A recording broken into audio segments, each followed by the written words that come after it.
आज हमारे समाज में जिस तरह से स्वास्थ्य के अभाव में बीमारियों का प्रकोप बढ़ रहा है और छोटे छोटे बच्चे बीमारियों से ग्रस्त हो रहे हैं, छोटे छोटे बच्चे मृत्यु को प्राप्त हो रहे हैं, ये बहुत ही चिंता और चिंतन का विषय है। इसके ऊपर हमें गहराई से सोचना और विचार करना पड़ेगा। लेकिन अब ये जिम्मेवारी उठाने के लिए हमें युद्ध स्तर के ऊपर बात करनी पड़ेगी।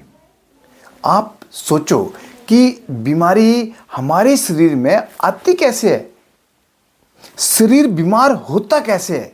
तो कहीं ना कहीं न्यूट्रिशन की कमी, मिनरल्स की कमी, विटामिन्स की कमी, तो अच्छे तत्वों की जब कमी होती है, उन्हीं के अभाव में बीमारियां जो हैं वो पनपती हैं। आप देखें कि जहाँ पे सूर्य नहीं होगा अंधेरा वहीं पे होगा, और जहाँ सूर्य उगता है वहाँ अंधेरा नष्ट हो जाता है।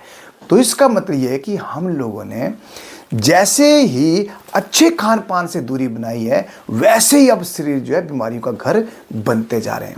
आपको मैं पुरातन काल की ओर लेके जाऊं तो जो हमारे बुजुर्ग थे वो अक्सर ये बात बोला करते थे कि हम लोग प्राकृतिक आम बहुत खाते थे, प्राकृतिक अनार खाते थे, प्राकृतिक आंवला खाते थे, प्राकृतिक खजूर खाते थे, प्राकृतिक बैर खाते थे। प्राकृतिक बहुत सारी ऐसी चीज़ें थी जो फ्री में जंगलों में होती थी या लोगों के घरों में होती थी। लेकिन वक्त बदला और कह सकते हैं आपकी पेस्टिसाइड और इंसेक्टिसाइड का ज़माना आ गया, हाइब्रिड ज़माना आ गया। ज़माने ने एक बहुत बड़ी करवट ले ली टेक्नोलॉजी पॉइंट ऑफ व्यू से। तो जो हमारी प्राकृतिक धरोहर थी, जो हमारा प्राकृतिक खान पान था, वो सारा आप कह सकते हैं कि नष्ट हो गया।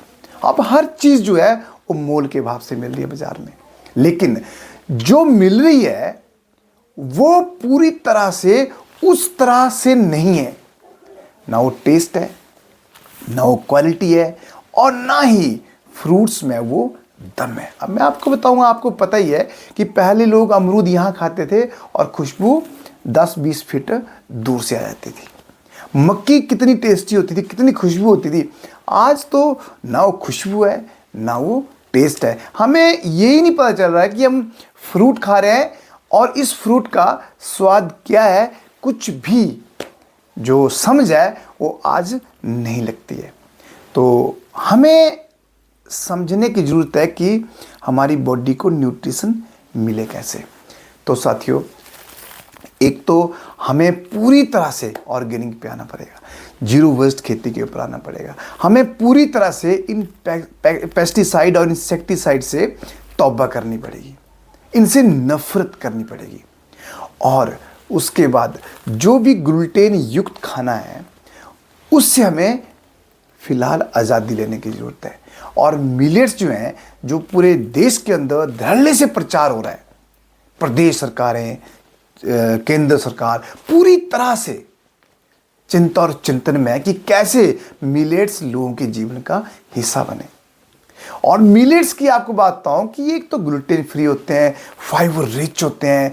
आपको पता है कि मिलेट्स में जो सिरधान्य मिलेट है, इनका जो फाइबर रेशो है, आप सोचो 9 से 10 ग्राम तक है।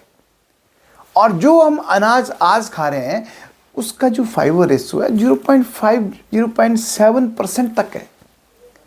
न्यूट्रिशन जितनी मिलेट्स के अंदर है, आप ये सोचें कि हमारे शरीर के लिए जितने न्यूट्रिशन की जरूरत है वो सब मिलेट्स के अंदर भरे पड़े हैं।